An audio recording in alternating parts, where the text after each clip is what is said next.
¿Qué tal, alumnos? Buen día. ¿Se escucha ahí? Hola, profe, buen día. Sí, se escucha. ¿Se escucha? Bueno. Bueno, una vez que ya en la clase anterior introdujimos eh, el concepto de equilibrio general y ver por qué el Estado podía, mejor dicho, el mercado podía tener algunas fallas y daba lugar a la aparición del Estado en la provisión de algunos bienes. Bien, vamos a hablar hoy de bienes públicos. ¿Sí? Era uno de los motivos por los cuales debía existir el Estado, era la provisión de ciertos bienes que por su naturaleza no pueden ser provistos por el mercado. Bien. Bueno, arranquemos con el concepto de bien público. Bien. Un bien público, a diferencia de lo que uno puede llegar a creer, ¿sí? Es que es todo bien producido por el Estado. El concepto de bien público es algo distinto a eso. Un bien público tiene que cumplir con dos características que están vinculadas a los principios de rivalidad y exclusión que vamos a explicar ahora. ¿Bien? Entonces, para entender un poco cómo funciona un bien público, quiero que veamos algunos ejemplos o reflexionemos sobre algunas particularidades que tienen los bienes privados versus estos otros bienes que son distintos. Supongamos que tomamos un bien privado, el ejemplo, no sé, de un alfajor. Supongamos que yo compro un alfajor, voy al kiosco, compro un alfajor, entrego una cierta cantidad de dinero, a cambio de eso me entregan un alfajor. Ese alfajor yo lo abro, lo como, y tan pronto yo lo estoy comiendo, impido que otra persona lo coma al mismo tiempo también. Es decir, solamente una persona puede satisfacerse del consumo en simultáneo de ese bien. Tan pronto como yo lo consumo, automáticamente estoy privando a otra persona de que lo haga. Eso es lo que se suele llamar el principio de rivalidad. La rivalidad en el consumo significa de que si existe un bien y es rival en el consumo, significa que no pueden ser consumidos por dos personas al mismo tiempo sin reducir la calidad o la cantidad de ese bien. ¿Está bien? Entonces, quiero ponerlo en contraste ese ejemplo con tal vez otra situación. Supongamos que consideramos ahora al bien o al servicio de alumbrado público. Supónganse que hay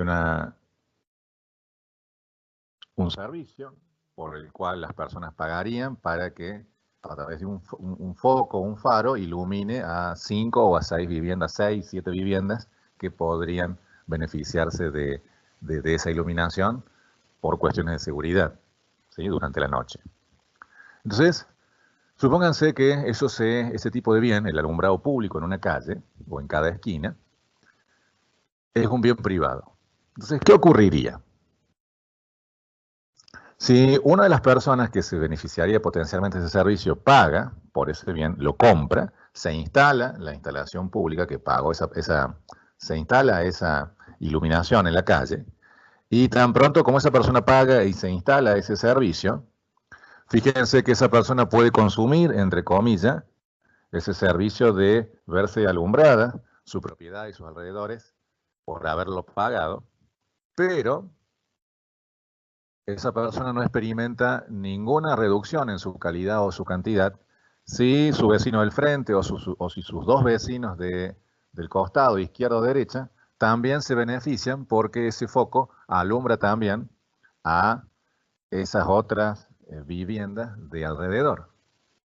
Entonces fíjense que una persona paga por ese bien, ella se beneficia de ese bien al igual que el alfajor, pero a diferencia del alfajor, ¿sí? El hecho de que 5 personas extras que están alrededor de su vivienda también se benefician del consumo, entre comillas, de este servicio de iluminación, ¿sí? Fíjense que no le quita calidad o cantidad a el servicio que está consumiendo esta primera persona que hizo el pago para que se realizara esta instalación. ¿Se entiende? Fíjense que en este caso el servicio de alumbrado público no sería rival en el consumo. O sea, yo puedo consumirlo, pero el hecho de que otras personas al mismo tiempo también consuman de este bien, a mí no me quita calidad ni cantidad del mismo. ¿Se entiende esa idea? ¿Sí o no? Sí, profe. ¿Sí? ¿El resto sigue? Sí, profe. ¿Sí? ¿Se sigue?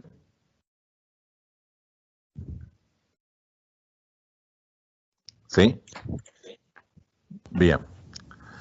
Ahora, fíjense que también en este ejemplo del alumbrado público, que sería un ejemplo de un bien no rival, generaría un problema, porque dadas estas características, la persona que inicialmente pagó, ¿volvería a hacerlo?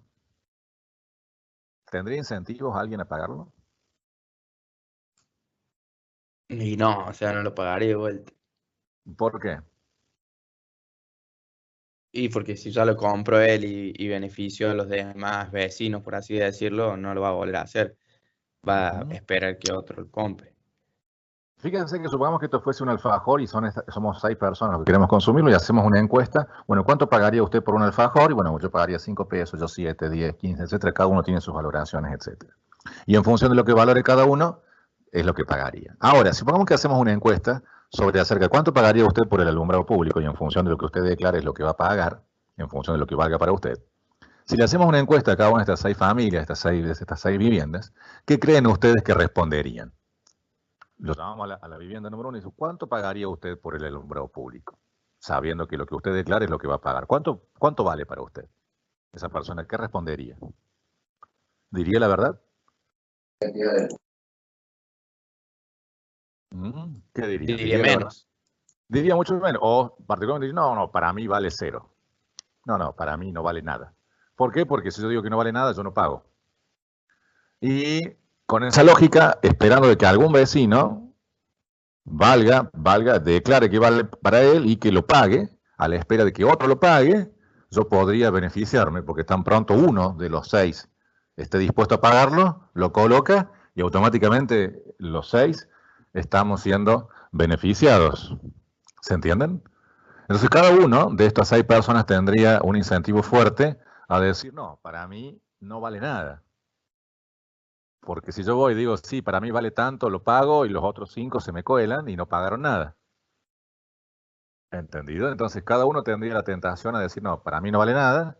Y si hacemos una encuesta y le preguntamos a los 6, ¿qué van a decir los 6? Y ¿Cuánto que no van a vale declarar? nada. Que no vale nada. Entonces, si no vale nada, y esto fuese un bien privado, el productor o la empresa que fabricaba, entre comillas, alumbrado público, ¿cuánto va a producir? Nada. Cero. Nada. 0. ¿Por qué? Bueno, porque todos dicen que esto a nadie le interesa, cuando verdaderamente sí les interesa, y cada uno estaría dispuesto a pagarlo. Entonces, fíjense que ese bien, aun cuando tiene valor para las personas, no se produciría. Eso es lo que se llama una falla de mercado. El bien público presentado como esta naturaleza, el ejemplo del alumbrado, ¿sí? Es un bien que en un sistema de mercado no se produciría por este problema. Es lo que se llama el problema de la revelación de demanda. Nadie quiere revelar cuánto vale verdaderamente para él, con la espera de colarse, lo que se llama el free rider, ¿sí? El pasajero gratuito, el que se sube al colectivo sin pagar. Total, ya está funcionando, ¿qué le hace que suba uno más? O sea, si ya está colocado el alumbrado público, ¿qué le hace que venga uno más y también se alumbre? O sea, con esa idea, fíjense que se destruiría uno de los mecanismos por lo cual funciona el mercado, la oferta y la demanda. Se derrumbaría la demanda porque cada uno declararía que no vale nada, mintiendo, porque verdaderamente sí vale. Pero hay un conflicto en que si yo revelo que vale para mí, voy a terminar pagándolo y los otros se van a beneficiar. ¿Ah?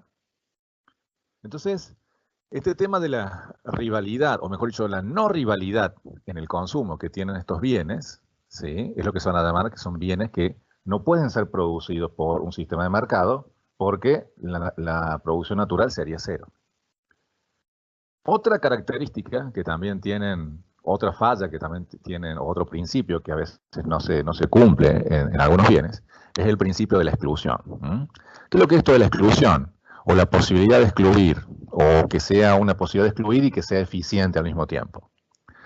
Por ejemplo, si volvemos al ejemplo del alfajor, existe un mecanismo de exclusión en el sentido de que solamente va a acceder al alfajor aquel que pague el bien. Entonces yo voy, pago, y entonces yo tengo como exclusividad, ¿sí? La posibilidad de consumirlo y quedan excluidos quienes no paguen. Eso es lo que se llama un mecanismo de exclusión. El pago de una cierta cantidad para llevarse ese bien excluye a las personas que no lo hicieron para poder consumirlo. Entonces, que exista un mecanismo de exclusión y que ese mecanismo de exclusión sea eficiente es una característica que tiene que darse en los bienes privados para que el mercado por sí mismo pueda proveerlos. Bien. Ahora, ¿qué ocurriría en el caso del alumbrado público? ¿Sí? Una persona paga, supóngase que una persona paga por el servicio de alumbrado, se instala, y una vez instalado, no existe una manera de excluir a los otros 5 vecinos que también se benefician de ese alumbrado. ¿Está bien? Bueno, a ver, podríamos hacer algo, podríamos colocarle unas latitas al costado, como tal que le dé sombra absoluta a todos los otros. Sí, lo podríamos hacer, pero sería ineficiente hacerlo. Es decir, hacer eso a mí no me beneficiaría, sería simplemente un acto que no generaría ningún acto de eficiencia. O sea, en este caso, fíjense que no existe un mecanismo de exclusión, no existe una manera eficiente de prohibir a los demás que se beneficien de este sistema. ¿Queda claro? Entonces, fíjense cómo esto del alumbrado público es, por un lado, no rival en el consumo, todos podemos consumirlo sin hacerle perder calidad o cantidad a los demás, y a su vez no existe una manera de excluir a quienes no pagaron de una manera eficiente. ¿Queda claro? ¿Sí o no? Sí, profe. Sí, entonces la rivalidad y la exclusión en el consumo, la rivalidad y en la exclusión en el consumo, son características claves que diferencian a los bienes privados de los bienes públicos. Todos los bienes o servicios que sean no rivales en el consumo y que no sea posible aplicar un mecanismo de exclusión son los que se van a llamar bienes públicos. ¿Está bien? Y no porque el bien sea provisto por el Estado, el bien es necesariamente público. ¿Sí? El Estado podría producir alfajores o automóviles si quisiera. ¿Está bien? Una fábrica estatal. Y no por eso es público. ¿Está bien? No por eso el bien que fabrica es público. ¿Está bien? Entonces, hay que dejarse. ¿Sí? ¿Alguien dijo algo? Entonces, hay que sacar esa idea de que un bien es público cuando es provisto por el Estado, porque eso podría o no ser correcto. La definición exacta es que un bien es público, desde el punto de vista teórico, cuando ese bien no cumple con el principio de rivalidad y no es posible aplicar un mecanismo de exclusión que resulte ser eficiente. ¿Bien? Estas dos características de rivalidad y exclusión están presentes en muchos tipos de bienes y servicios. Uno es el alumbrado público, pero ¿qué tal sería el ejemplo de un faro que alumbra o guía a los barcos cerca de la costa? Bien, fíjense que se presentaría la misma situación. Todos los que son usuarios por la navegación de ese sistema de guía que generaría el faro, sería algo que no es rival, porque el hecho de que uno se guíe y aproveche esos beneficios o servicios no le quita valor al otro, y no sería aplicable también un mecanismo de exclusión. ¿Qué otro ejemplo de bienes públicos podemos tener? Bueno, ejemplos de bienes públicos podemos tener el caso también de la defensa nacional, la misma historia. Sí, el servicio de defensa nacional, un servicio que hace que la gendarmería cuide las fronteras, evitando de ser colonizados por otros países. ¿Sí? Es un bien que de vuelta no es rival, tan pronto ese sistema de gendarmería existe, ¿sí? Todas las personas, que haya más o menos personas dentro del país beneficiándose de ese servicio, no quita calidad ni cantidad al resto de habitantes. Y también es excluible, tampoco es posible aplicar un mecanismo de exclusión. Bueno, aquel que no pague defensa nacional va a poder ser colonizado por cualquier otro país. Bueno, no sería posible hacer eso. No podríamos excluir a alguien, bueno, vos no pagaste, bueno, vos podés ser colonizado. No sería posible aplicar un mecanismo de exclusión ahí. Lo mismo ocurre con otros servicios como el servicio de seguridad, los servicios de policía, ¿sí? Toda la cuestión judicial y demás. ¿Queda claro? ¿Sí? ¿Que serían ejemplos de bienes públicos? Sí. ¿Sí? Bien. Esto nos lleva a una clasificación en los bienes de este estilo. A ver, vamos a colocar acá rivalidad y exclusión. Exclusión es posible, sí o no, y la rivalidad, la vamos a colocar un poco. Vamos a colocar acá rivalidad, sí, no, acá iría el principio de rivalidad.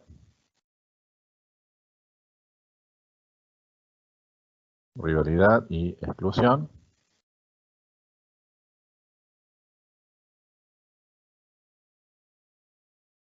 Y quiero que con esto construyamos una pequeña tabla de clasificaciones y podamos construir 4 casos de bienes o 4 tipos de bienes. Por ejemplo, a esto vamos a llamar los bienes tipo 1, a estos bienes tipo 2, en donde es posible aplicar un mecanismo de exclusión, pero no son rivales.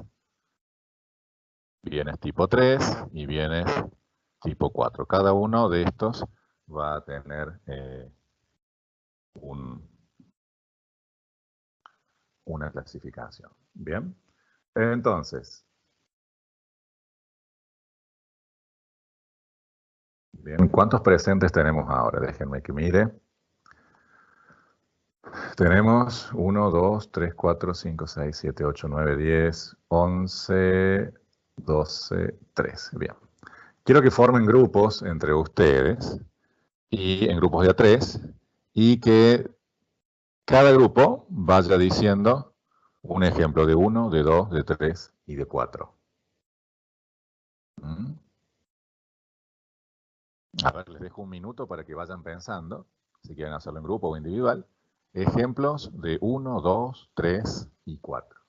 ¿Sí? Les doy un minuto para que, 2 minutos, para que piensen ejemplos de lo que hablamos recién o de otro tipo de cosas que encuadren dentro de estos principios. ¿Sí? Y ahí los vemos.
¿Va saliendo?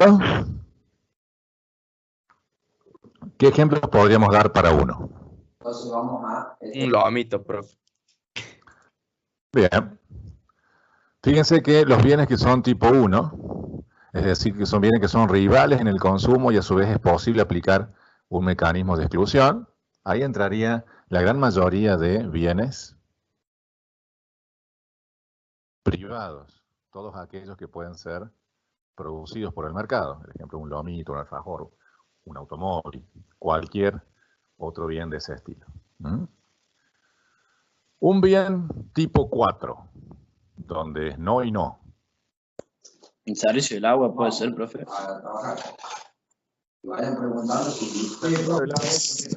Bueno, fíjate, a ver, ¿es rival? Profe, ¿puedo hacerle una pregunta? Sí. Puede ser que haya algunos bienes públicos que debido quizás a la extensión, digamos, no sé, un pueblo chico o no sé, digamos en Córdoba probablemente haya algún lugar donde el agua quizás la provea.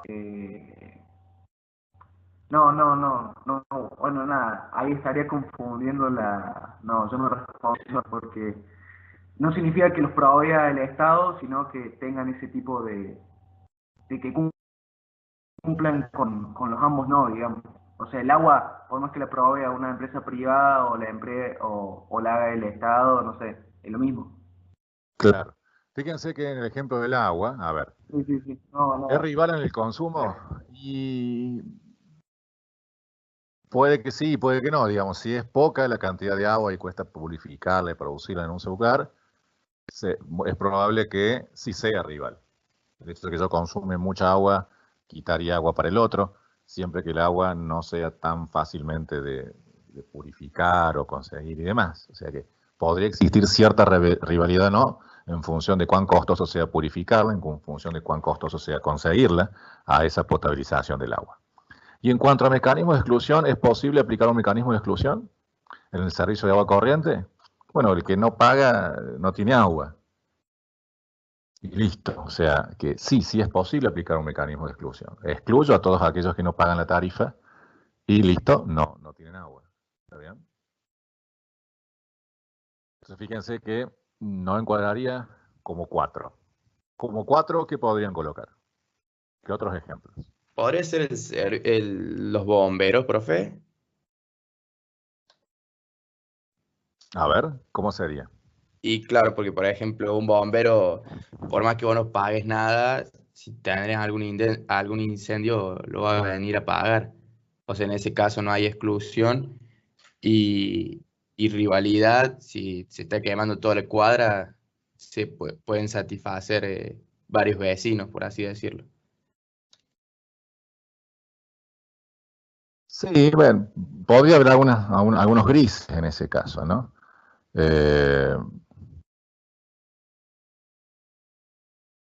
Sería posible también aplicar un mecanismo de exclusión. Bueno, el que no pagó el servicio de este servicio, bueno, se quema. Sería posible, digamos. Si es rival en el consumo o no, y bueno, depende cuántos bomberos haya y cuántos incendios haya al mismo tiempo. Hay 10 incendios al mismo tiempo y hay pocos para todos, entonces podría haber cierta rivalidad. Quedaría medio en los grises este caso 4, ¿no? Puede que sí, pero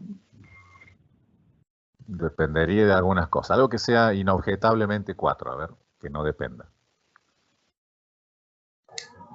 Una biblioteca pública, tal vez. Bueno, de vuelta, no podríamos poner un mecanismo de exclusión, es decir, el que no paga no entra. Sería posible.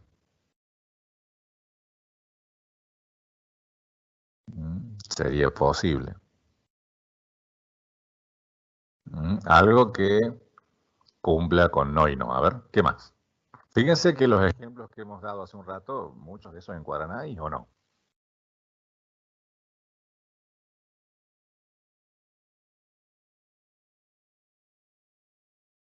¿Qué colocarían como 4?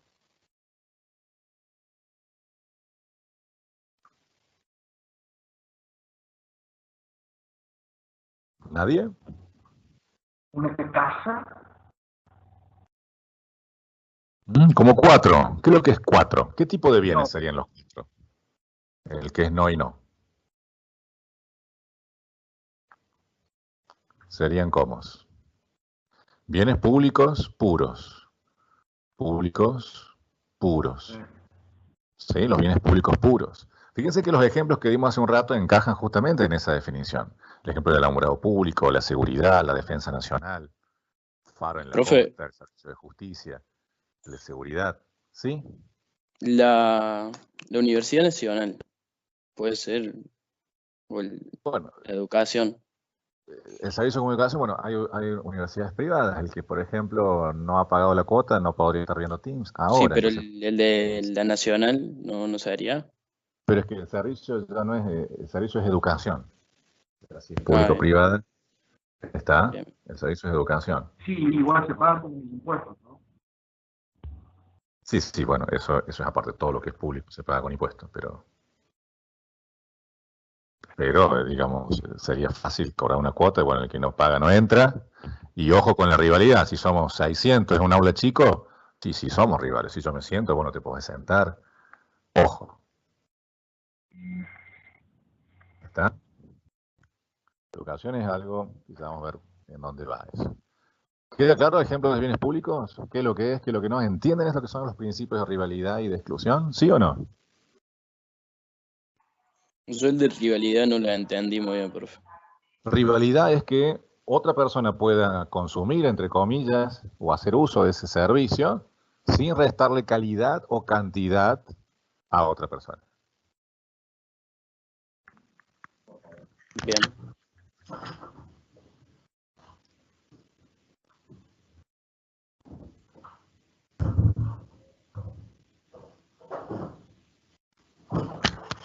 ¿Queda claro? Rivalidad. Y exclusión, que sea posible aplicar un mecanismo en donde se permita excluir a quienes no pagaron o lo que fuere, y que ese mecanismo fuese eficiente, digamos, o posible.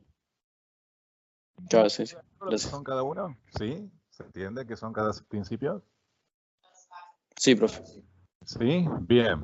¿Queda claro entonces 4? ¿Qué es lo que es? ¿Qué podría encajar justo en 4? ¿Sí o no?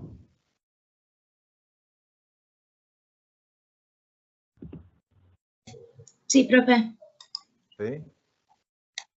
Bien. Caso 2. ¿Qué colocarían como 2? 2, ¿qué sería? Un bien que es no rival, pero que sí sería posible aplicar un mecanismo de exclusión. Y acá son ejemplos un poco más rebuscados, habría que poner ciertas condiciones para que, o hacer, ambientarlo bien al ejemplo, para que pueda encuadrar dentro de esto. A ver, un bien que no sea rival en el consumo y que sí sea posible aplicar un mecanismo de exclusión. A ver. Un ejemplo, un bien, un servicio, una situación que no haya rivalidad.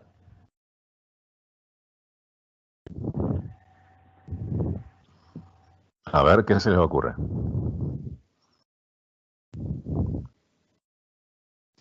La educación, profe. La educación en general, en toda situación, en todo caso, en todo momento. No, la privada. A ver, armarlo bien, porque ¿es rival o no es rival?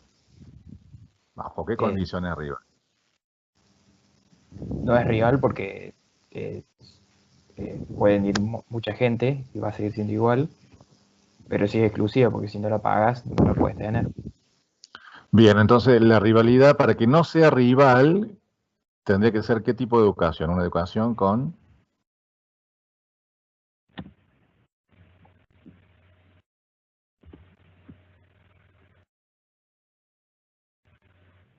¿Cuántos? ¿Cuántos soportaríamos? Bueno, tiene que haber un número que no sea muy elevado, como para que el resto no se vea perjudicada por esa masividad. No sé, 30 personas, 40. ¿Cuál es el número en donde ya se sentirían incómodos? Supongamos que esto fuese un aula física y no un aula virtual.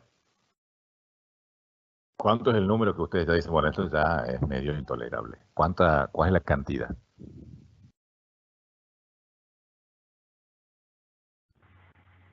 Más o menos, un número aproximado.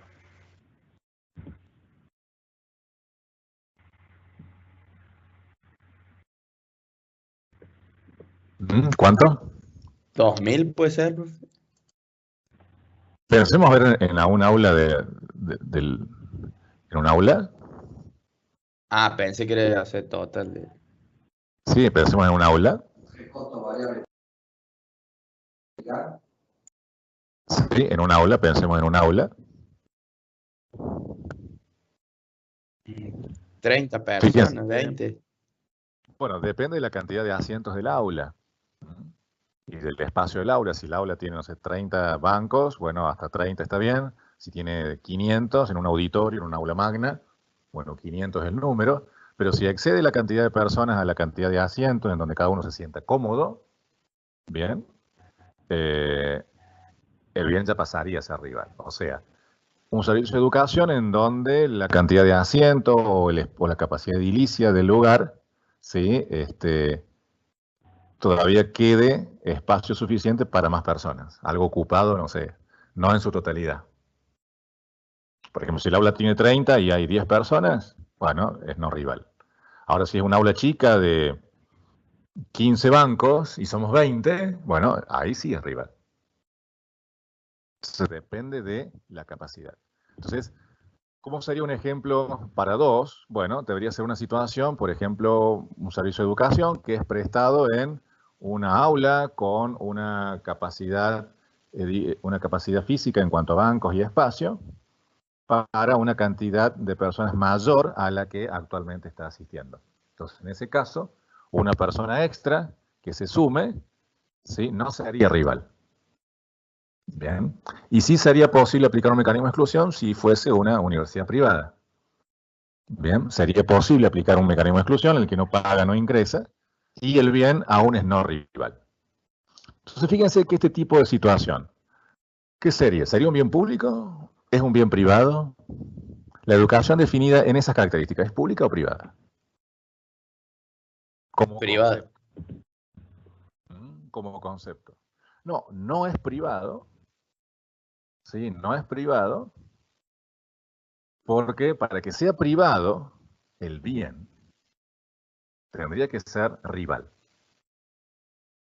De vuelta, sáquense de la cabeza que un bien es privado si es provisto privadamente y de que un bien es público si es provisto por el Estado. Un bien es privado si se está en uno, sí. Un bien es público puro si está en 4, no. ¿Se entiende lo que trato de decir?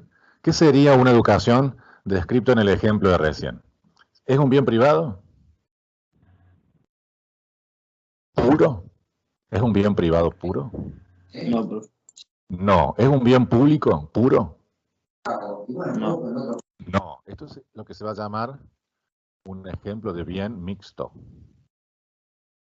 Que es posible excluir, sí, pero el bien es no rival.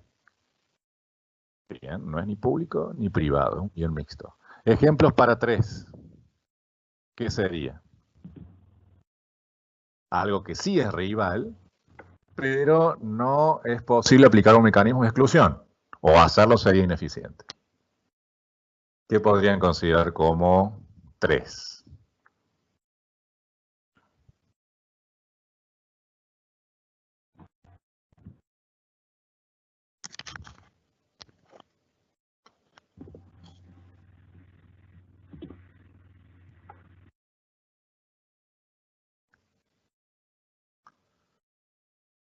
¿Qué más?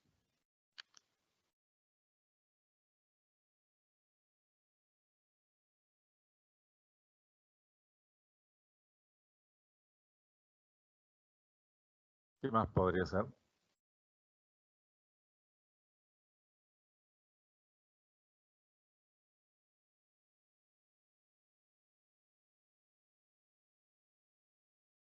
Algo que sí sea rival en el consumo, pero que no sea posible aplicar el mecanismo de exclusión.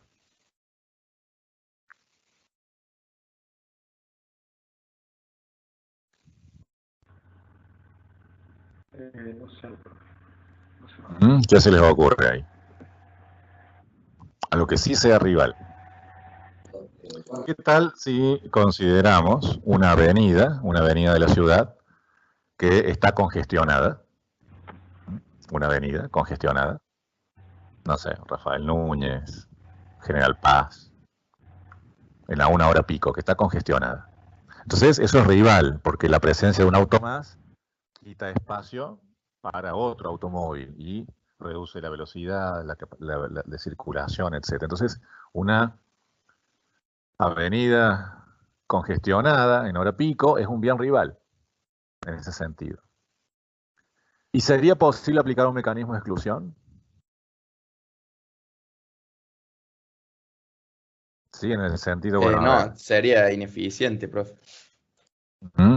¿Sería posible aplicar un mecanismo de exclusión? Bueno, a ver, si contásemos con suficiente tecnología, de manera tal de que si contásemos con suficiente tecnología, de modo tal que en cada calle existan cámaras y varias por cuadra y distintos ángulos, de manera tal que pudiera ir escaneando las patentes de cada uno de los vehículos e ir verificando de que solamente aquellas personas que han abonado la cuota para transitar por esa avenida, no digo una autopista, digo por una avenida, podrán hacerlo. Y quienes no, serán multados o automáticamente quitados de ese lugar con autoridades de seguridad.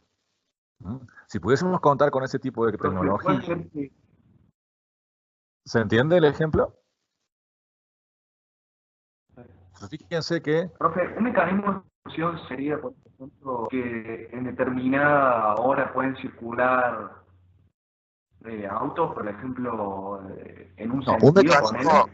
un mecanismo de exclusión no es algo impuesto. Un mecanismo de exclusión es un mecanismo de modo tal de que personas que hagan ciertas cosas pueden hacerlo, generalmente un pago, y quienes no, no. Está bien, no es una prohibición por... ¿Está? Si estamos pensando en si podríamos proveer esto, una empresa que permita la circulación por las calles, que las mantenga. Podríamos decir las avenidas que sean asfaltadas, mantenidas por una empresa privada y que brinden el servicio de circular por esa avenida a quienes pagan y demás. Eso me refiero a ese tipo de servicio.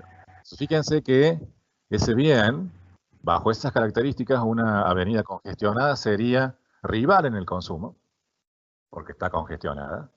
Que uno esté presente quita calidad al servicio, a los demás, pero no sería posible, al menos con la tecnología del momento, poder en tiempo real ver quiénes han pagado o abonado la cuota en cada momento y escanear a todos los vehículos que están todos colapsados uno atrás del otro, y no habría, si hubiese algún mecanismo o alguna tecnología, sí podríamos excluirlos.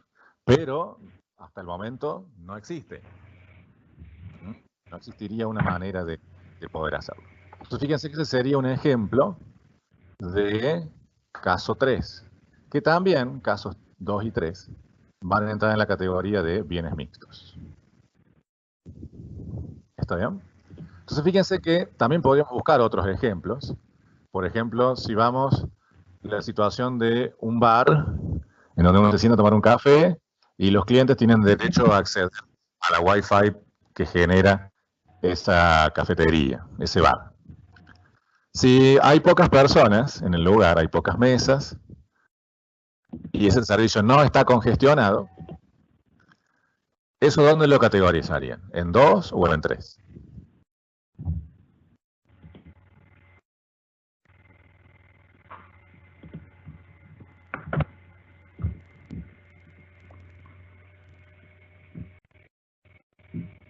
¿Dónde lo encuadrarían? ¿Puede repetir, profe, por favor? El ejemplo de un bar en donde los clientes tienen acceso a una clave Wi-Fi por estar sentados ahí y pagar el café o consumir. Y suponiendo que hay poca gente y la red no está congestionada. ¿Dónde lo incluirían? En el 2 para mí. Lo incluirían en 2. ¿Es rival en el consumo? No, porque no está congestionada. ¿Es posible aplicar un mecanismo de exclusión? Sí, si usted no paga o no consume, no se puede sentar y no puede acceder a la red. Le ponemos un password que solamente va a tener acceso quien consuma. ¿Está bien? Ese sería un ejemplo de 2. Y si el bar estuviese lleno, bien, si el bar estuviese lleno, ¿sí? ¿Dónde lo clasificaría? O sea, que la red está colapsada, hay 100 personas para grande y hay una única red Wi-Fi y todos conectados al mismo tiempo. Todos viendo, no sé, Netflix, YouTube, alta calidad. ¿Dónde le colocarían? Bien, fíjense que sería rival y por un mecanismo de exclusión. ¿Sí? ¿Alguien dijo algo? ¿No?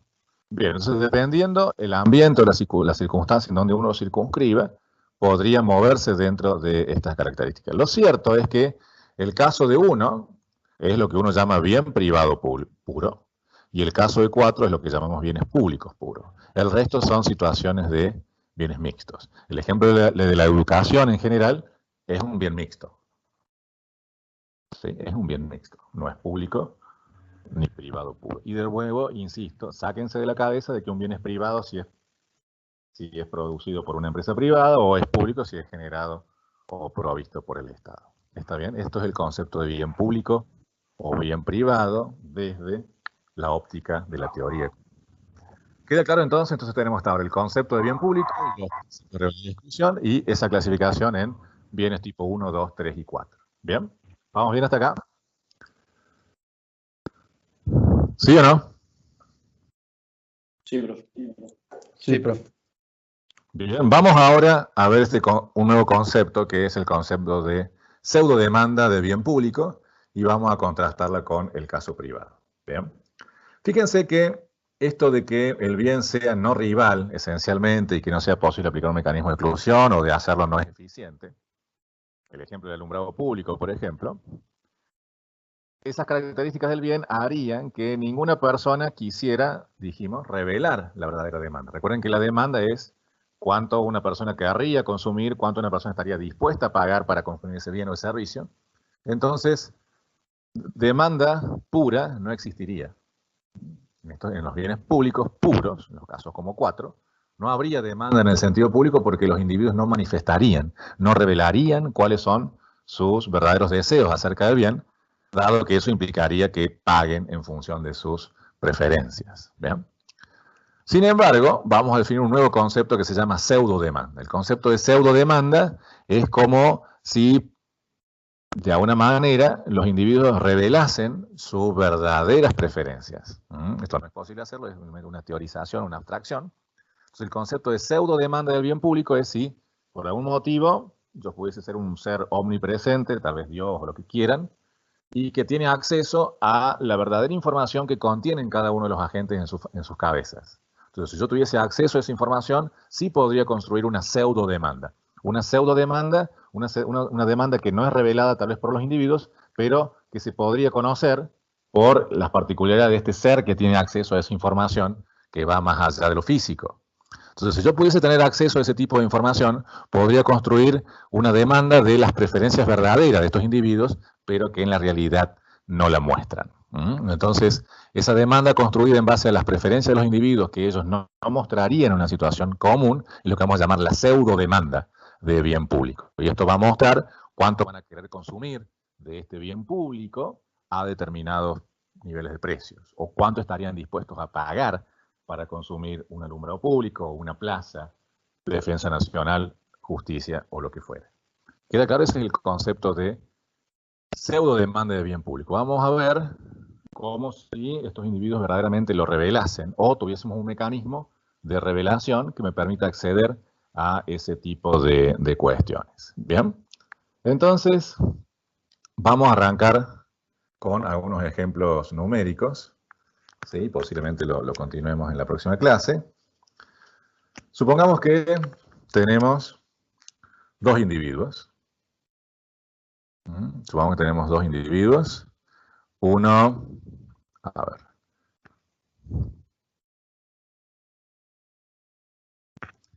Sí. Supongamos que tenemos un individuo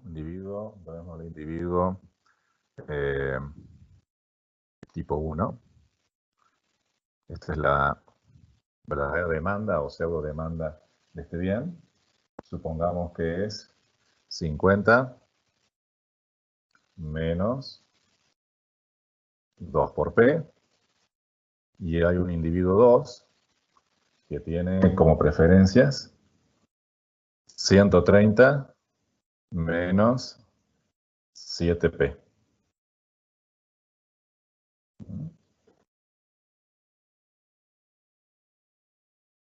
Bien, supongamos que estas son las funciones de demanda de cada uno de estos individuos, o pseudo demanda si fuesen bienes públicos.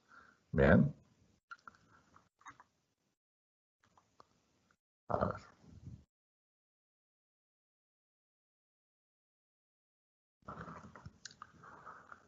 ¿Cómo graficaríamos cada una de estas funciones?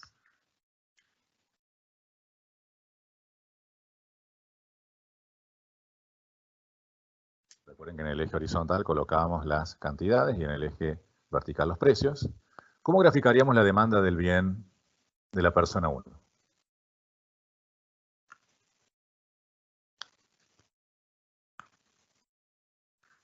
¿Cómo sería la gráfica?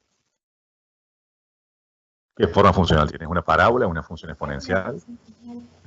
¿Es una función lineal? ¿Creciente o decreciente? Decreciente. Decreciente. ¿Y es lineal, profe? Es lineal. Supongamos que, a ver, lo pongamos ahí. ¿Dónde irían los cortes de esta función? Ah, profe, disculpe que lo moleste. Sí. Ahí el autor puso en el chat que tenía una duda que qué serían los recursos naturales. Pero ¿cuál es el bien o servicio? Vos tenés que hablar de un bien o un servicio. ¿Cuál es el bien o el servicio por el cual vos comprarías? Esa pregunta debería formularse en términos de cuál es el bien o servicio que habría que producirlos. ¿Se puede producir recursos naturales? Bueno, estamos hablando de bienes, ¿no? Bienes públicos o privados. Susceptibles de ser producidos, vendidos y pagados. ¿Bien? Sí, sin definir eso no podemos dar respuesta. Hay que formularla con más detalle a esa pregunta. Bien, sigamos. 50 menos 2 por P, ¿cuáles serían los cortes? Serían 50 y 25. 50 y 25, el corte en las cantidades sería de 50 y acá 25. Los que no han cursado repasen esta parte de funciones lineales y rectas y demás. Entonces, esta función, ¿qué es lo que indica? Bueno, indica para cada bien, acá vamos a tratar primero el caso de un bien privado. Supongamos que esto es un bien privado, que es rival en el consumo, etcétera, el ejemplo de un alfajor o lo que fuere, un bien privado. Y hay una persona, y esto supongo que es la demanda de alfajores. Entonces esta función indica para cada precio cuántos alfajores querría consumir. Si el alfajor es gratuito, bueno, se consume 50 por semana, por decir algo. Y si el precio del alfajor vale 25 pesos, no consume ninguno. Y para cualquier otro precio que esté entre 0 y 25, bueno, yo pongo el precio y esta línea amarilla la proyecto contra el eje horizontal y me dice cuánto va a querer consumir a cada nivel de precios. Bien, esto es para el individuo 1. En amarillo, lo vamos a colocar acá, vamos a decir este es el individuo 1, el que está pintado en amarillo. Y en naranja vamos a colocar el individuo 2. ¿Cómo graficamos ahora la función de demanda del individuo 2? Fíjense que también es lineal, también es decreciente, pero los cortes ahora van a estar en ¿cuánto? En 130 y 18,57. Fíjense que va a cortar en 130 y en 18,57.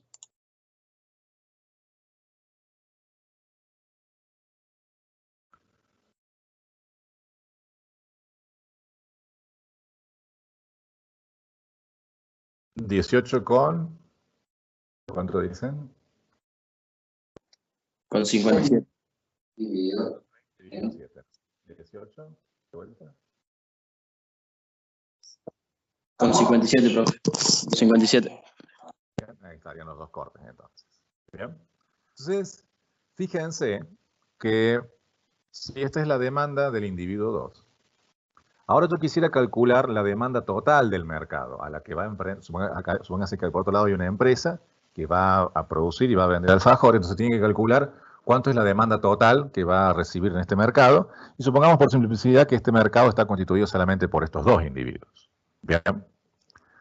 Entonces, lo que tendríamos que hacer es computar la demanda del mercado en su totalidad. ¿Cómo hacemos? Yo querría encontrar una nueva función, ¿sí? Una nueva función que se llame, ya también de demanda, pero que no sea la del 1 y el 2, sino que sea la demanda de todo el mercado, y que me indique para cada nivel de precios ¿sí? Que sea función del precio, que indique para cada nivel de precio cuánto es la totalidad que quieren consumir toda esta población, o sea, estos dos individuos en conjunto. Entonces, fíjense que lo que tendríamos que hacer en esto es lo que se llama una suma, desde el punto de vista geométrico, o una suma horizontal. ¿Por qué? Porque yo me voy a fijar, para cada precio, a ver cuánto usted va a consumir. Si el precio es de 25, ¿cuánto consume el individuo 1? 0. ¿Y el 2? Bueno, también 0, porque todo lo que es cantidad negativa lo truncamos a 0 también. Si el precio fuese de 20, fíjense que 20 estaría, no sé, por acá. Si el precio fuese de 20, ¿cuánto consumiría el individuo 1? 10. 10. Entonces 25 yo lo pongo acá y acá estaría el 10 si yo lo proyecto. No lo quiero poner para no embarrar el gráfico. ¿Sí? Ahí estaría y acá tendríamos los 10, por ejemplo. Entonces en esos puntitos, ahí estaría el precio de 20 y 10. Para un precio de 20, el individuo 2, ¿cuánto consumiría? 0. Negativo, menos 10. 0. Una cantidad negativa, cuando es la cantidad negativa decimos directamente 0. Está bien, entonces si el precio es de 20, fíjense que el individuo 2 no consume.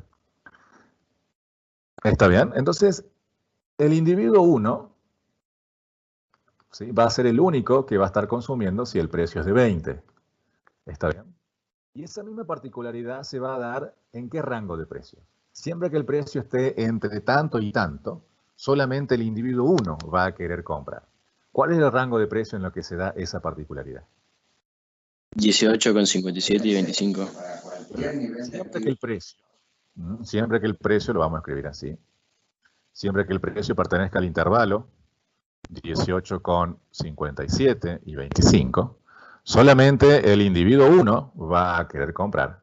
Y en consecuencia, la demanda de este mercado, la demanda del mercado va a coincidir ¿con quién? ¿Con la demanda de quién? Del individuo 1. Entonces, 50 menos 2 por P. Entonces, la función de demanda de la totalidad del mercado va a ser 50 menos 2P, siempre que el precio esté entre 18,57 y 25. Siempre que el precio esté entre este rango, el único que va a querer demandar es el individuo 1, y en consecuencia el mercado va a estar constituido solamente por el individuo 1. Por eso digo que la demanda total del mercado va a ser esta, la del individuo 1, siempre que estemos en este rango.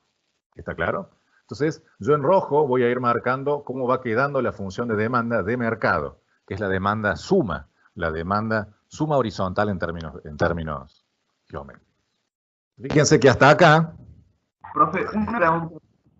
Sí. Hasta 18,57. Sí. O sea, 18,57 como... bueno, es 130 dividido 7. Claro, ahí ustedes calculen la ordenada y la abscisa al origen de las funciones para poder calcular eso, ¿no? Entonces, fíjense que hasta 18,57, lo que yo estoy colocando en rojo es lo que va a ser la función de demanda. Esta que estoy colocando acá es la que la vamos a graficar en color rojo. Bien, en color rojo voy a poner la demanda de mercado. Entonces, estoy diciendo que la demanda de mercado va a coincidir, pisa, se superpone directamente con la amarilla porque ahí el mercado coincide con el individuo 1. Pero a partir de 18,57, por decir algo, ¿qué tal, por ejemplo, en 15? Supongamos que el 15 está por ahí.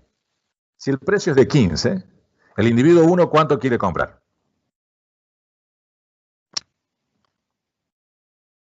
Por acá. 20.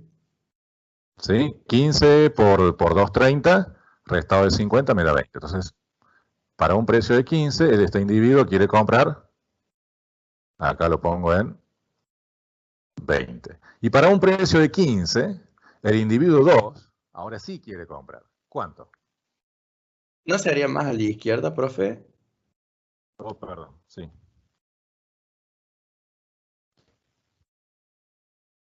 Ahí, perdón. Eso es el individuo 1. El individuo 1 está en amarillo. O sea, a un precio de 15, el individuo 1 quiere comprar 20 unidades. Y a un precio de 15, el individuo 2 quiere comprar ¿cuánto? No importa si esto está a escala o no. ¿Cuánto? 25. ¿Sí? ¿Cómo lo calcularon? 15 por 7, ¿cuánto da? 105, restado de 130, queda 25. ¿Se entiende? Y ahí estaría lo que quiere consumir este otro. Entonces fíjense que a un precio de 15, el 1 se lleva 20.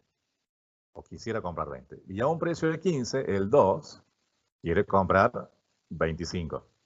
¿Lo siguen? O sea que entre los dos, a un precio de 15, la demanda va a ser ¿de cuánto? De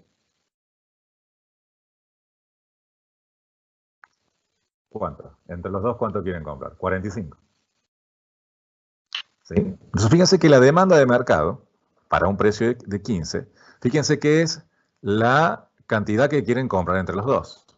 Entonces, fíjense que si yo represento a la cantidad que quiere comprar el individuo 1 por este segmento, y a la cantidad que quiere comprar el individuo 2 por este otro segmento, el que va de ahí hasta ahí. Y ahora yo los desplazo, los sumo y lo coloco uno al lado del otro. Si yo yo lo desplazo y lo muevo y lo coloco acá a continuación, por ejemplo por ahí. Fíjense que los 20 más los 25, tal vez el 45 ande por acá. Y yo tendría la cantidad total que quieren consumir entre ambos. ¿Está bien? Entonces, esto de, lo borro para no embarrar. Entonces, ¿qué es lo que va a ocurrir? Siempre que estemos entre precio entre 18,57 y 0, fíjense que ambos consumidores van a querer comprar en ese rango de precios. Entonces, fíjense que para precios que están entre 0 y 18,57, lo vamos a escribir acá, precios que pertenecen al intervalo 0 y 18,57, la cantidad que quieren comprar entre ambos es igual a la suma de lo que quieren comprar ambos por separado. Entonces, ¿cómo calculo la demanda suma? Bueno, fíjense que acá yo podría sumar. Y esto quedaría 50, 180, menos 9P. ¿De acuerdo? ¿Sí o no? Si yo calculo la demanda suma, que es la demanda del mercado, es 180 menos 9P, 180 menos 9P. Esa demanda que es suma, ¿sí? Que es suma algebraica de ordenadas y dependientes, que es la que hemos graficado acá en rojo, es la que entra en vigencia para precios que estén entre 0 y 18,57, en este rango. ¿Bien? Ahora, si ustedes se fijan y tratan de representar geométricamente esto, ¿cuáles serían los cortes de esa gráfica? Fíjense que esa gráfica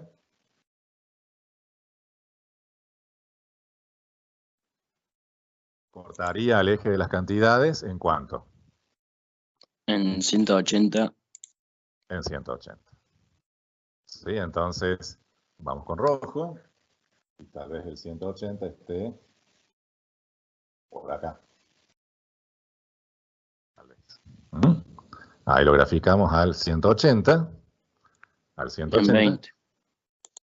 Y en 20. Pues el otro tendría que hacer habría que hacer una proyección, tac, tac, tac, tac, y colocarlo acá, ¿sí? Pero como esta recta solamente rige para 0 y 18,50, solamente me limito a graficarla en ese pedazo. El resto sería una proyección de esta recta, mostrando que ahí corta en 20, para graficarla con todo detalle. ¿Está bien?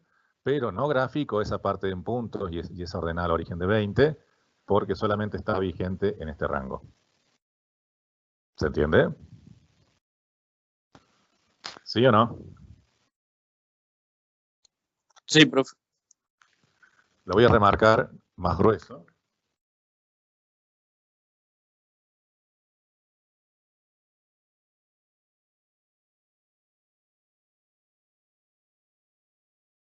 Eso que está remarcado el más grueso es la función de demanda. Entonces fíjense cómo esta función de demanda es lineal, pero tiene dos sectores, dos tramos, dos quiebres, dos pedazos, dos trozos de funciones, y que están representados por medio de esta llave.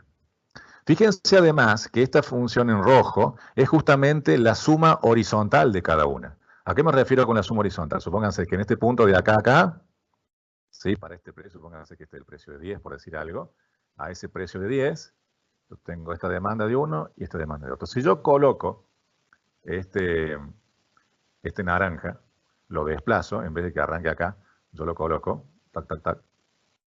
Esto debería ser igual a la suma de cada uno.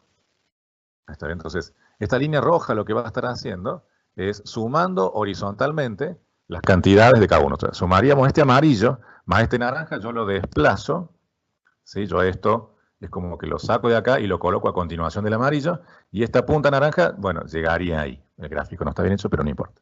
Entonces, lo que está haciendo la función roja es sumar horizontalmente.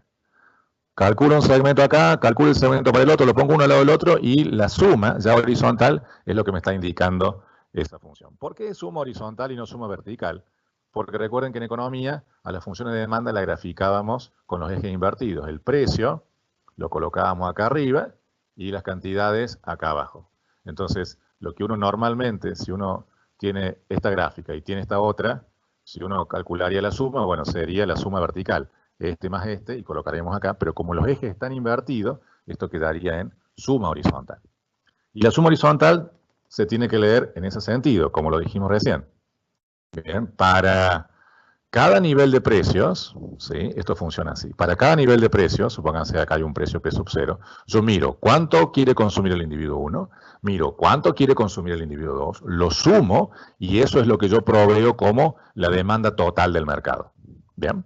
Si el rango está entre 0 y 18,57, ambos quieren consumir, entonces la demanda total del mercado es la suma de las dos funciones. Si el precio está entre 18,57 y 25, el único que quiere consumir es el individuo 1, entonces la demanda total del mercado coincide de manera exacta con la función de demanda del individuo 1.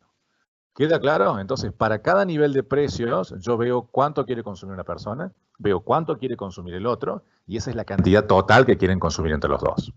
¿Por qué yo hago suma horizontal? Porque el bien es rival, porque es un bien privado. Al ser un bien privado, en particular, es rival. Y que sea rival, ¿qué significa? Que no puede ser consumido por ambas personas al mismo tiempo.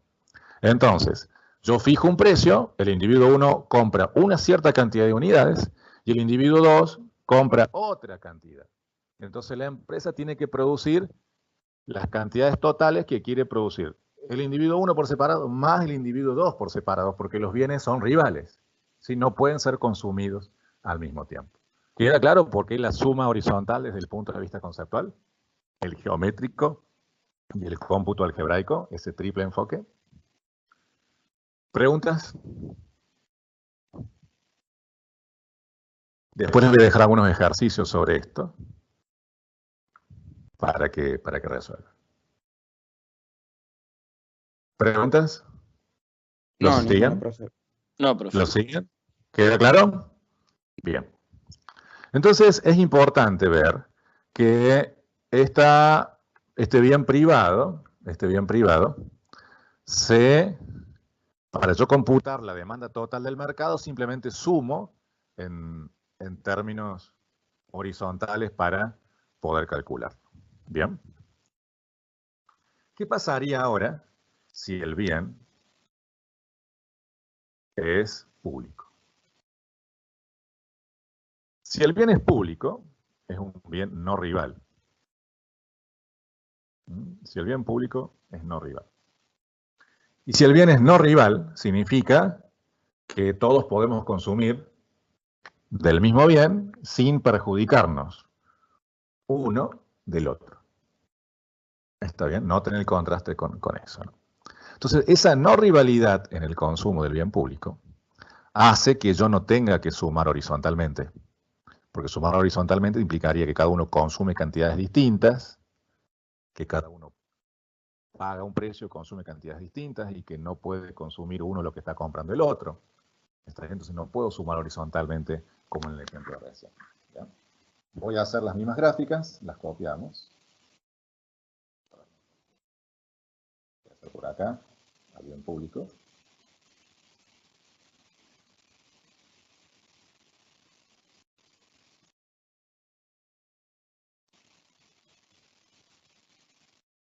Sí, entonces el ejemplo del bien público, bien público. Y en este ejemplo del bien público colocamos de vuelta el precio y acá la cantidad. Bien. Las graficamos a las funciones igual que recién. La amarilla.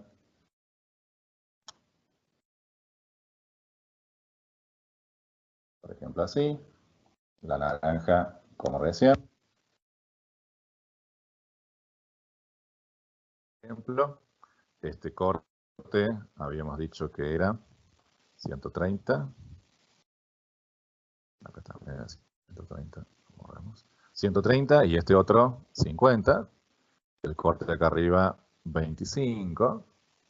Y el otro de 18,57. Bien. Consideremos ahora el caso del bien público.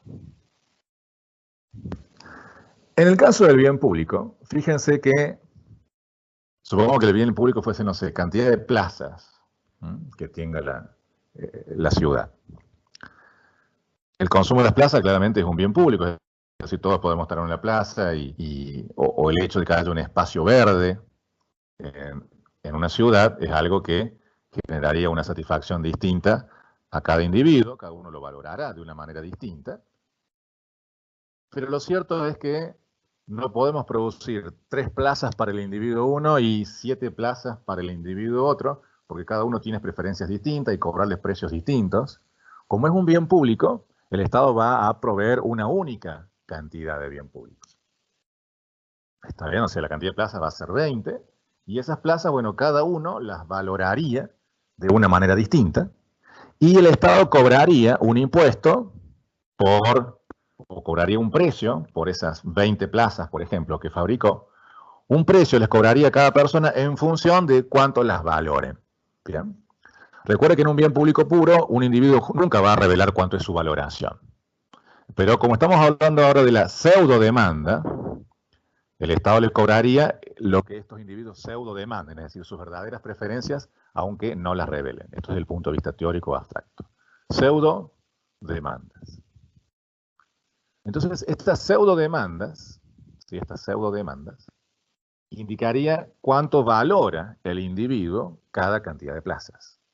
Entonces, fíjense que la valoración de los individuos va a venir dada no por la función directa de demanda, sino por las funciones inversas. Así como la función directa, a ver, la escribimos de nuevo, fíjense que la función directa, por ejemplo, para el individuo 1 era 50 menos 2p. ¿Qué significaba la función directa de demanda? Bueno, para cada precio, este individuo indicaba cuánto quería consumir. Si yo calculo la función inversa de demanda, ¿cuánto quedaría? El precio, lo despejo de esta función, el precio del individuo 1 quedaría igual a 25 menos 1/2 de Q1. Lo despejan de acá. ¿Queda claro cómo despejamos ahí? Sí, 25 menos 1/2 de Q1. ¿Queda claro cómo llegué a calcular la función inversa o hace falta que haga los pasos? Sí, profe, quedó claro. ¿Queda claro? Sí, esa es la función inversa. Bien. 25 menos 1/2, ¿cómo se obtiene? Despejan P de acá y pasan a obtener la función inversa. Así como, entonces recapitulemos, la función directa, yo introducía un precio y esto me devolvía cuántas unidades quería comprar ese individuo. En la función inversa, yo les muestro una cantidad y este individuo me indica cuánto está dispuesto a pagar por esa cantidad. ¿Entendido cómo funciona la inversa? La directa me dice cuánto quiere comprar a cada precio. Y la inversa me dice cuánto quiere pagar para cada volumen de ese bien. ¿Queda claro? ¿Sí o no? Sí. ¿Sí? Bien. Entonces la segunda era 130 menos 7p. Su respectiva inversa sería ¿cuánto? La ordenada de origen es 18,57. 18,57 menos 1/7 de Q2. ¿Cómo se calcula esto? Bueno, despejando de esta expresión P. Quedaría Q menos 130, todo dividido menos 7. Menos 130 dividido menos 7 es 18,57. Y queda el 1/7 por Q2 multiplicando. ¿Queda claro? Entonces tendríamos esta otra función inversa de demanda, y esto me estaría indicando para cada volumen de producción cuánto estaría dispuesto a pagar el individuo 2. Entonces fíjense que las funciones inversas de demanda, o de pseudo demanda, porque recuerden que los individuos no revelaban, estas funciones inversas de pseudo demanda estarían indicando cuánto valora cada individuo, ¿sí?, un determinado volumen de ese bien público. ¿Está? Entonces supongamos que este bien público son plazas. ¿Cuántas plazas hay en la ciudad? Supongamos que se han fabricado 100 plazas. 100. Para el individuo 1, ¿cuánto valen 100 plazas?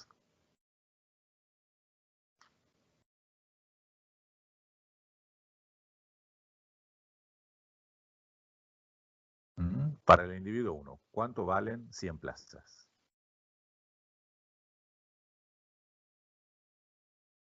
Cero. Cero. Cero, profe. ¿Sí? Si yo acá enchufo 100, 100 por un medio me da 50, 25 menos 50 es negativo, lo cual no tiene sentido, si colocamos 0. Entonces, para el individuo 1, el que hemos colocado, el individuo 1 es el que va en amarillo, recuerden. Para el individuo 1, fíjense que 100 plazas vale 0. Fíjense que incluso el amarillo va con los negativos, entonces no valora nada. Entonces, 100 plazas para el individuo valen 0. Para el individuo 2, 100 plazas, ¿cuánto valen?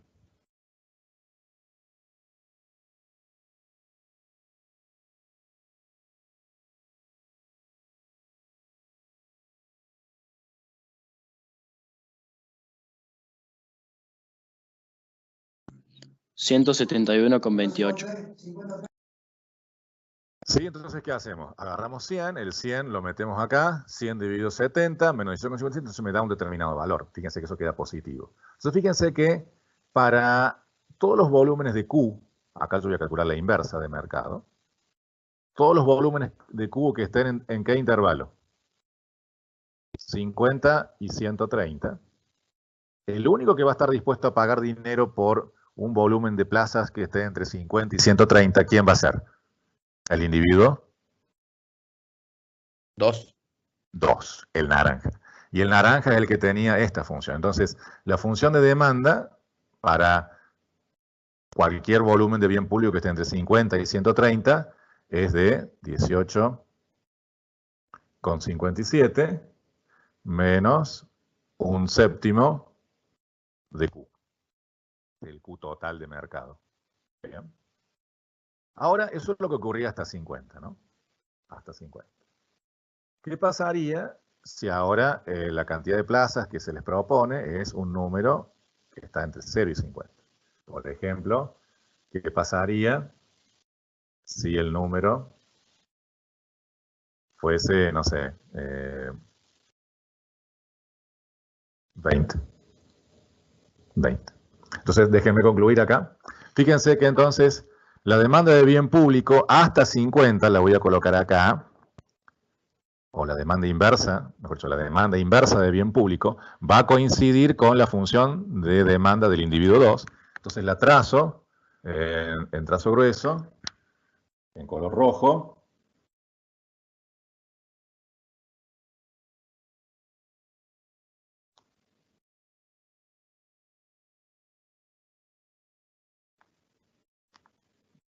Fino. Ahí. Esta sería, en rojo, la demanda de bien público de ambos. Pero acá, en este rango de 50 a 100, solo el individuo 2 participa. Por eso la función inversa de demanda de público coincide con la naranja ahí, casi superponiéndose. ¿Bien? A partir de ahí, en 20, ¿cuánto estaría dispuesto a pagar el individuo 1?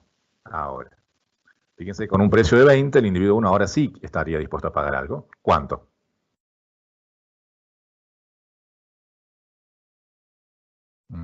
¿Cuánto?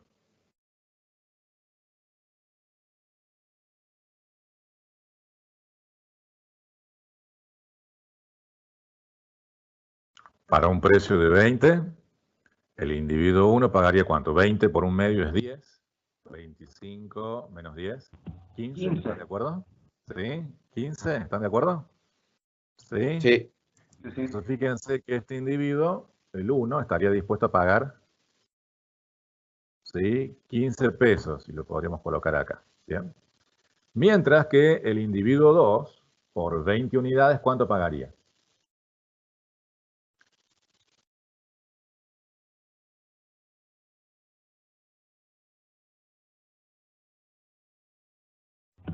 Profe, ¿por qué puso el 15 por encima del 18,57?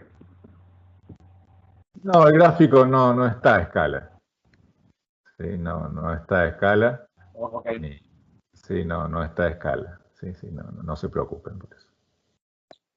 15,71 me dio, profe. Ah, es para 15 hacer la suma. estaría un poquito más. Entonces el punto está en que para cada volumen de plaza, por ejemplo, para 20 unidades, el individuo 1 quiere consumir una cantidad y el individuo 2 quiere consumir otra cantidad. Entonces, estarían dispuestos a pagar distintos volúmenes. Entonces, para 20 plazas, el individuo 1 estaría dispuesto a colocar una cierta cantidad de dinero, 15 pesos, y para 20 plazas, el individuo 2 estaría dispuesto también a pagar una cantidad de dinero. Entonces, como vamos a producir una única cantidad de plazas, 20 por ejemplo, lo que yo tengo que computar es cuánto estarían dispuestos a pagar entre los dos.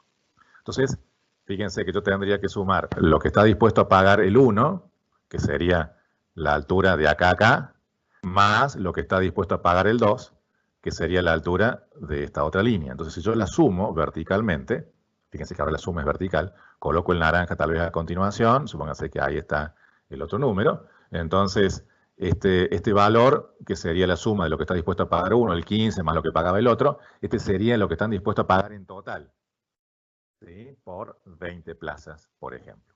Entonces, fíjense que el hecho de que haya rivalidad, perdón, que no haya rivalidad, estas 20 plazas pueden ser consumidas en simultáneo por los dos.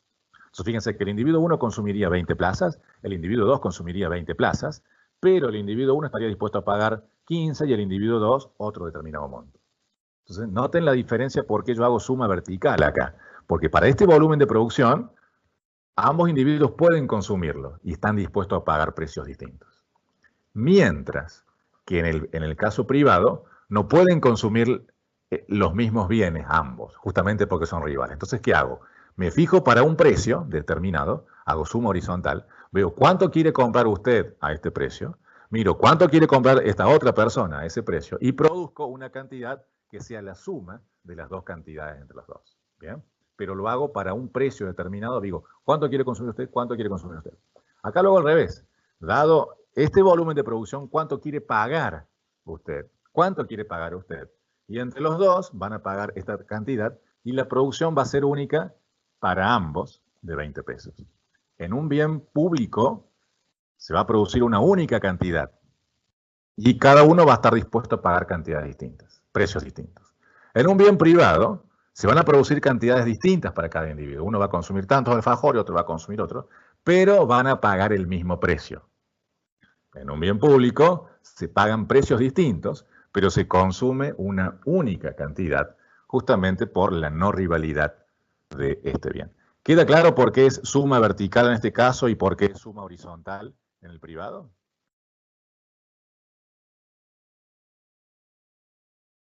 Sí, profe. ¿Sí? Bien. Entonces, volvamos ahora a cómo calcular la expresión algebraica para cuando el intervalo de cantidades, ¿sí?, el intervalo de cantidades ahora está entre ¿cuánto? Entre 0 y 50, por ejemplo. Entre 0 y 50.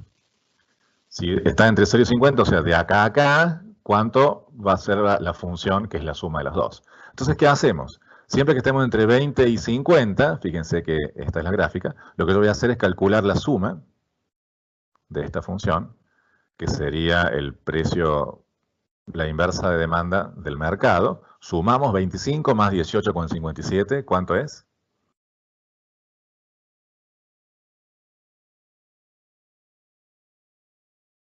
¿43? 43,57. Perfecto. Y un medio y un séptimo.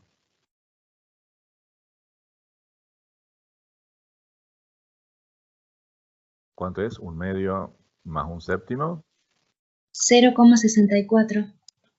0,64, tal vez haya algún error de redondeo ahí, pero no importa. Tómenlo con a unos decimales más, 4 sería mejor.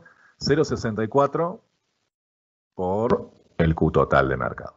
Entonces, esta función, ¿sí?, con estas características, fíjense que tendría esta forma.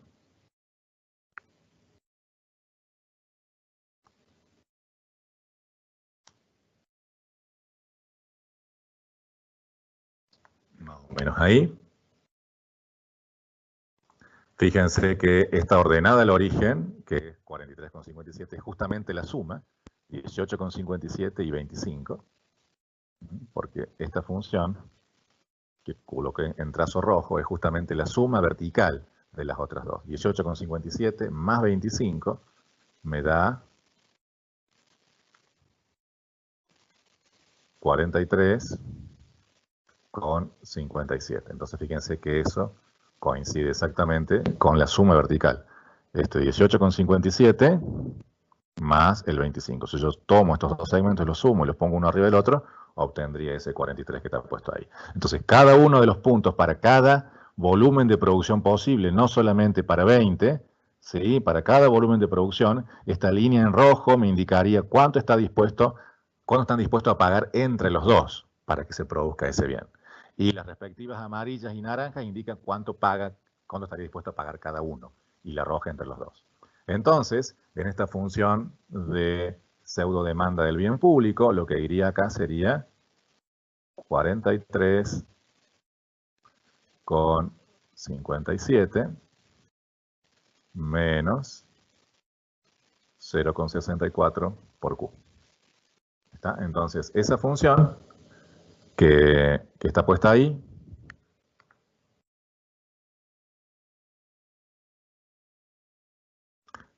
esta función, 43,56, estaría representando a la función inversa de demanda o pseudo demanda de bien público.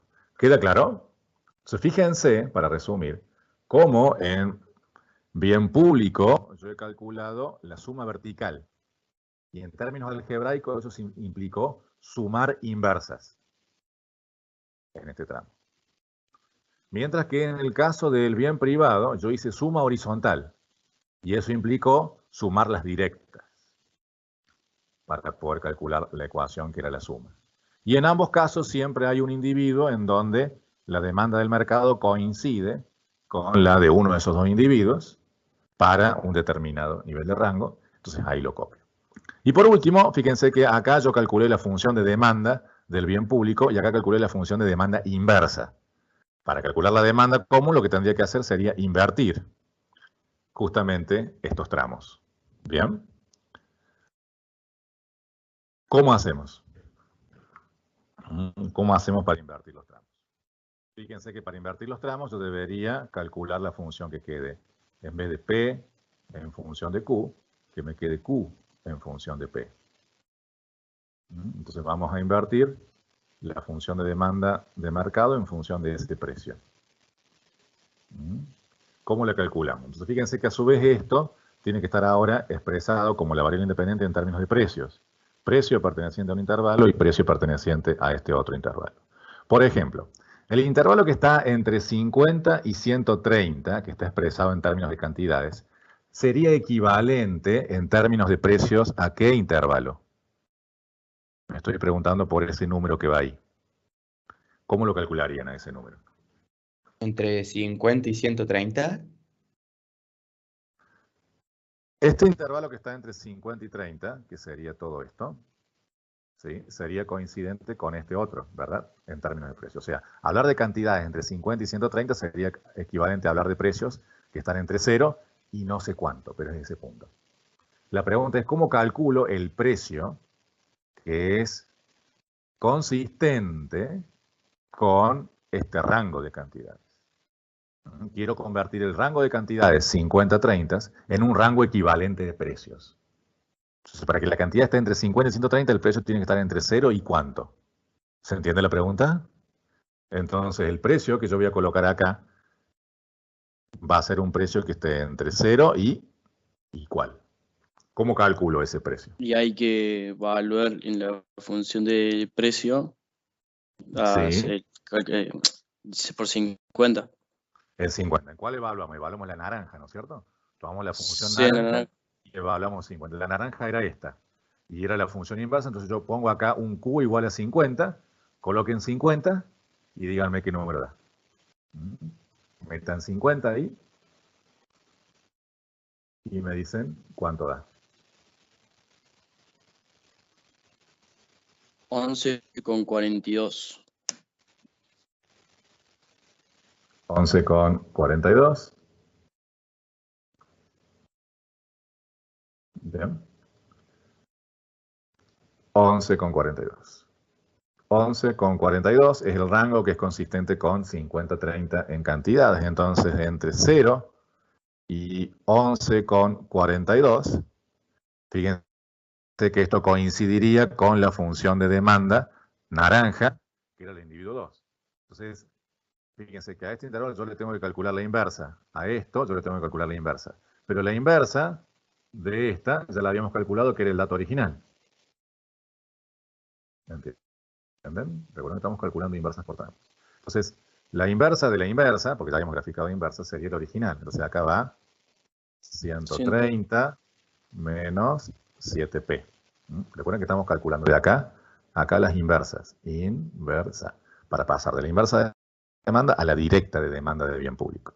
Entonces, como en este rango 0, 11,42 es consistente con este pedazo, es la naranja, bien, me voy a la función naranja que es esta, cuya directa original era 130 menos 7. ¿Bien? Y el otro precio, el otro rango, lo que coincide con 0 y 50, va a ser consistente con todo este rango de precios. Va a ser consistente con todo este rango de precios. El rango de precios que va desde acá hasta ahí. O sea, de 11,42 a 43,57. Bien, de 11,42 a 43,57. ¿Queda claro? El segundo rango. Entonces, este segundo rango, que sería todo este pedazo. ¿Cómo de es la el segundo función. rango de precio, profe? Perdón. El rango de cantidad es 0,50. ¿Sí? Este pedazo de acá. Y esto es consistente en la línea roja con el rango de precios de 11,42 a 43,57. ¿Sí? De 11,42 a 43,57. Ese es el rango en el cual es consistente el 0,50 en cantidad, que es esto. ¿Lo ven? Sí, sí, ahora sí. Gracias. Sí.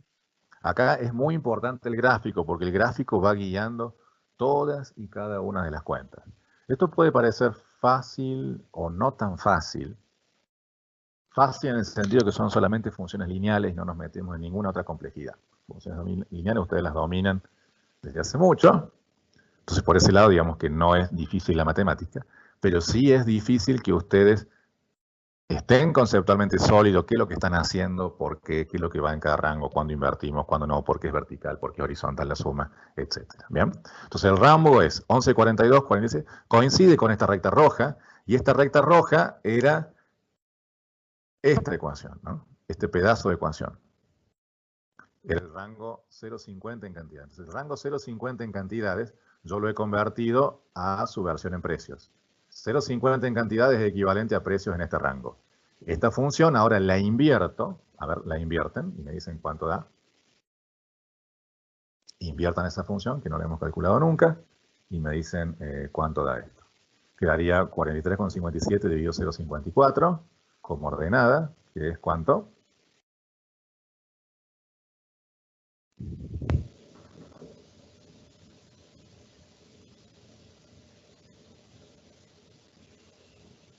$68,07, profe. 68,07 menos, ahora, el recíproco de 0,64, 1 sobre, ¿cuánto queda?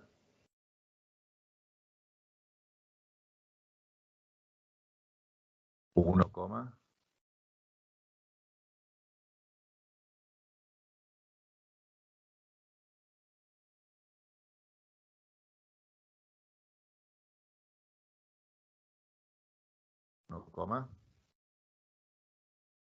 1 dividido 0,64 es 1,5625. 1,56. Ustedes escriban 4, yo escribo solamente 2 decimales por falta de espacio, ustedes escriban 4 por P. Y ahí está.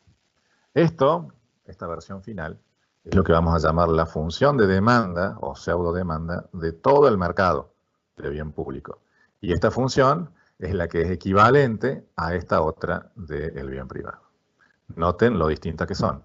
Esto es, si el bien fuese privado, esta sería la demanda total. Y si el bien es público, esta es la demanda total. Y en cuanto a gráfica, fíjense la forma que tiene. Esta es la demanda del bien privado y esta otra es la demanda del bien público. ¿Está bien? Entonces, dependiendo si el bien es público o privado, la demanda total de mercado se calcula de una manera distinta. ¿Queda claro? Sí, profe. ¿Sí? Bien. Les doy un ejemplo. Un ejercicio de tarea para que ustedes lo resuelvan. Supónganse que, a ver, la demanda del individuo 1, la demanda del individuo 2, las funciones son